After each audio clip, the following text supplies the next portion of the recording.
تک یہ اس عمل ہے اس کا، لیکن وہ تسمیہ پڑھنے سے پہلے آپ نے 2 نفل جو ہے ضرور پڑھنے ہیں حاجت کے، جو بھی آپ کے ہے.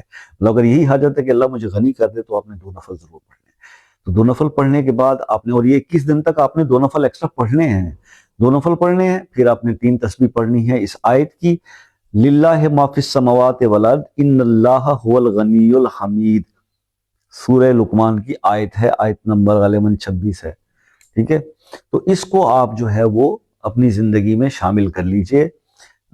اس کا آپ کو جو ہے مطلب، اور یہ اچھا ایک چیز اور کلیئر کر دوں، اکثر بہنوں کا جب کال آتی ہے، میسج پہ بات ہوتی ہے فون پہ، کہ جناب ہم کر لیں اپنے بھائی کے لیے، بیٹے کے لیے. والدہ کہتی ہیں اپنے بیٹے کے رزق کے لیے میں کر سکتی ہوں. بالکل کر سکتی ہیں. بیوی پوچھتی ہیں بیویاں کہ جی ہم اپنے شوہر کے رزق کے لیے بالکل کر سکتے ہیں.